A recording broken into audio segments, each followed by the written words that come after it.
गाडीला आमचा हिरो अगदी गेटमधून त्याला गाडी दिसली की काय काय माहिती, किंवा मी दिसली की काय, अगदी धावत पळत पळत पळत पळत मागे येतो.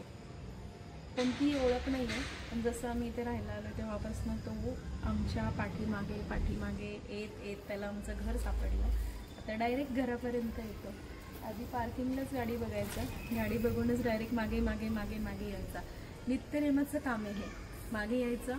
त्याच्यासाठी मी लिफ्टने न जाता जिन्याने चालत चालत जाते, कारण त्याचा तरी विचार कोण करणार ना. आपल्याला भूक लागली तर आपण घरात जाऊन खाऊ शकतो, कमवून खाऊ शकतो. ह्याचा विचार कोण करणार? ह्याचाच नाही, ह्याच्यासारखे खूप सारे असणाऱ्यांचा विचार कोण करणार. त्यामुळे आपलंच काम आहे, शेवटी ही पण एक सेवा आहे. कोणतीही ओळख नसताना मला त्याचा आवाज पण, म्हणजे त्याचं नाव पण नाही माहिती, तरी सुद्धा तो मी गाडी लावली की त्याच्या मागे मागे मागे येत असतो. मी जिन्याने चालत जाते, लिफ्टने जात नाही, कारण त्याला लिफ्टची भीती वाटते. माझी कोणती ओळख नसताना कित्येक वर्ष तो मला ओळखायला लागला आहे. म्हणजे मलाच नाही, माझ्या मुलांनाही तो ओळखतो. त्याच्यासाठी मी जिन्याने चालत चालली आहे. चल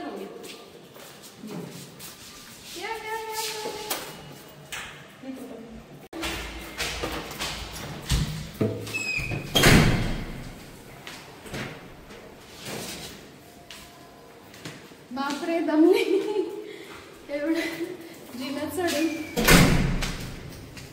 असा हा हिरो याच्यासाठी चालत राहतो.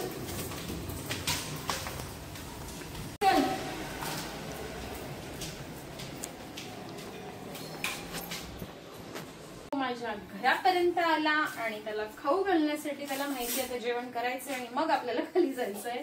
कारण हे असेच रोडवर सगळीकडे फिरत असतात.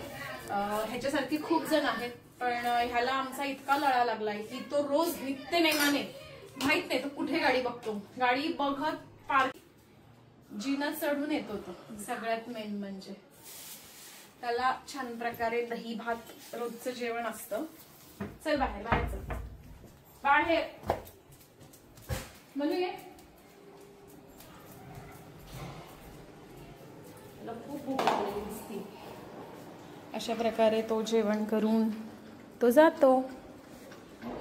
तुम्हालाही कुठे जर दिसला डॉगी पैकी, कुत्रा असो या कुत्री असो, कोणताही मुका प्राणी असो, नक्कीच जेवढं शक्य होईल त्याला खाऊ घाला.